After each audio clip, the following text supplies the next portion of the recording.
സ്വീകരിക്കണേ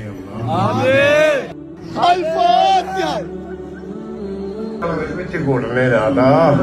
പടച്ചവന് സിനിമയ്ക്കകത്ത് ദുആ ചെയ്തപ്പോ നമ്മുടെ ദാത്താമാരും മക്കൾ ആമീൻ എവിടെ തിയേറ്ററിന്റെ അകത്തിരുന്ന്. എന്റെ പ്രിയപ്പെട്ടവരെ, എവിടെ എത്തി നിൽക്കുന്ന സമുദായം? സിനിമാ തിയേറ്ററിന്റെ ഉള്ളിൽ പോലും ഫർദ ധരിച്ചു കൊണ്ടുപോകുന്ന പെണ്ണുങ്ങളുടെ കാലം. ആരെങ്കിലും സിനിമയ്ക്ക് പോകുമ്പോ തൊപ്പിയിട്ടുണ്ടോ?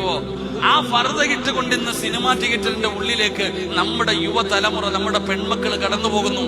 പടച്ചോരെ, അതിനകത്ത് പോയിരുന്നിട്ട് ആമീൻ പറയുന്നത്. അല്ലാഹു കാത്തിരക്ഷിക്കുമാറാകട്ടെ. എല്ലാം കഴിഞ്ഞിട്ട് സ്വന്തം വാപ്പ മരിച്ചപ്പോ ദുആ ചെയ്തപ്പോ ആമീൻ പറഞ്ഞിട്ടില്ല. സിനിമാ തിയേറ്ററിന്റെ ഉള്ളിൽ പോയിരുന്നിട്ട് പടച്ചവന് സിനിമയ്ക്കകത്ത് ദുആ ചെയ്തപ്പോ നമ്മുടെ ദാത്താമാരും മക്കൾ ആമീൻ എവിടെ തിയേറ്ററിന്റെ അകത്തിരുന്ന്. എനിക്ക് ആ പെൺകുട്ടികളോട് ഒന്നും ഞാൻ പറയുന്നില്ല. കാരണം എന്തേ?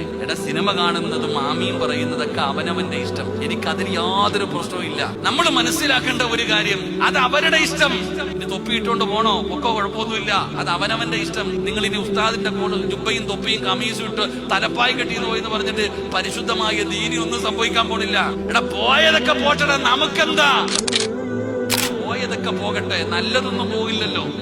നല്ലതൊന്നും പോകൂലല്ലോ. അള്ളാഹുവിന്റെ ദീൻ അനുസരിച്ച് ജീവിക്കുന്ന ഒന്നും പോകൂല. പോയതൊക്കെ പോകട്ടെ.